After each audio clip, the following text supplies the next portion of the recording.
First time ko rin makasubok ng ganyan, so lahat independent yung galaw namin before. So ngayon mas may malinis na management. Pag wala kang matinong management sa hip-hop, gagahasain ka ng mga tao, parang babaliwalain ka lang. So ngayon, nasa loob ako ng magandang bilog.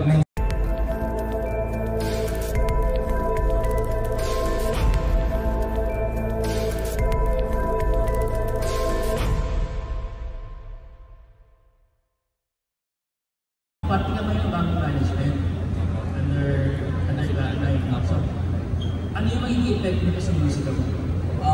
Yun nga, dahil nasa asintada tayo ngayon, kasama na si Sir Glock, Shanty Dope, Skasta, Floji. Sobrang, kasi first time ko rin makasubok ng ganyan, so lahat independent yung galaw namin before. So ngayon, mas may malinis na management. Ayun pa pala, pag wala kang matinong management sa hip-hop, gagahasain ka ng mga tao, parang babaliwalain ka lang. So ngayon, nasa loob ako ng magandang bilog. Sobrang ganda ng pwesto ko. May out of the country show kami. Next month, sabay sunod na next. Meron ulit. So yun, sobrang sarap na makasama sila. Pero di ba sinasabi na kapag independent ka, parang you're free to do anything you want. Ngayon na sa management ka, may ganun bang ayun po yung pinaganda ng asintada. Management siya sa management, pero hawak mo lahat ng kung anong gusto mong trip gawin mo. Kumbaga, management pa, pero independent pa rin. Medyo malabo lang paliwanag, pero ayun. So parang guidance sila, tapos yes, yung creative freedom mo. Yes, pa rin. Yes, pa rin. Opo. Now, nilabas mo yung Kalmado Part 2. Yes po. Anong kakaiba mo sa Part 1 sa Part 2? Kalmado, kasi yung Kalmado 1, 2, 3, 4. Nauna namin nilabas yung 4.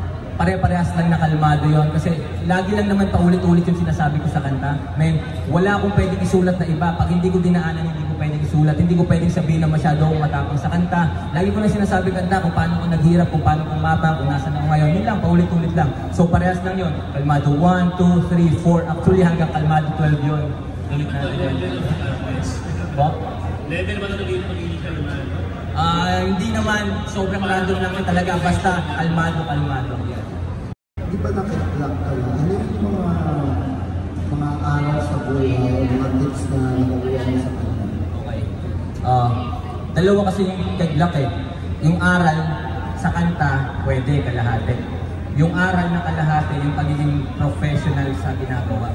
So, kalahating sa kanta, kalahati, yun yung niyayakap ko ngayon. So, yun, sobrang sarap matuto sa mga kuya natin.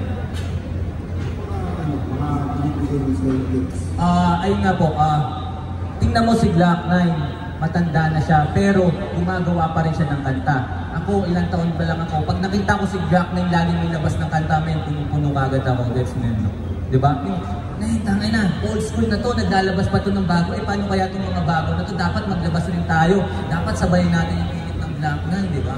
Parang gano'n, kumbaga nahatak ako ng sipag pa. Any future collabs sa mga collab sa future?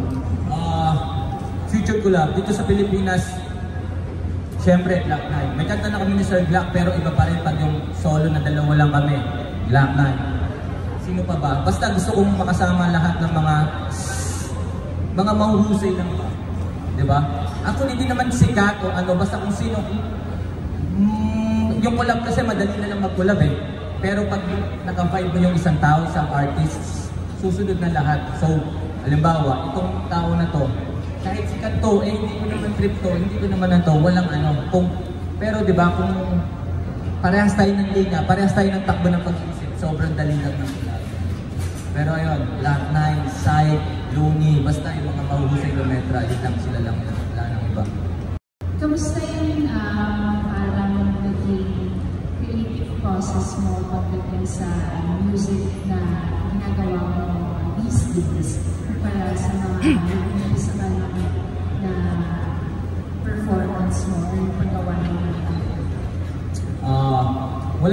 Wala naman pong masyadong pinagkaiba yung mula noon hanggang ngayon sa pagsulat ng kanta o sa paggawa ng kanta. Kadalasan sa mga sinasabi ko sa mga kanta ko, yung struggle ko lang talaga. Kung ano yung struggle ko nung nagsisimula ako, yun pa rin naman yung mga sinasabi ko ngayon So wala halos nagbago, yung gana lang talaga, mas magana lang talaga ngayon kumbaga. Sino ang matatawag ng mga influences, yung mga artist na pinalakihan mo, yung inidolo mo, na hanggang ngayon ay parang role model para sa'yo? Isa sa mga pinapakinggan ko before na may malinis gumawa, syempre, Looney, Glock 9, kilala ng lahat. Men, si Glock 9, ilang taon na siya ngayon. Pero kung gumawa siya, wala siyang pagod, para siyang bata. Marunong siyang makibagay, makisama sa mga bata, gumawa ng kanta kasama yung mga bata. So, simula pinakinggan ko hanggang ngayon, men, kasama ko na yon Glock 9, Looney, si Sight, basta lahat ng mga mahuhusay sumulat ng Tagalog rap. So ayun rin yung kinalabasan ng music ko ngayon siguro.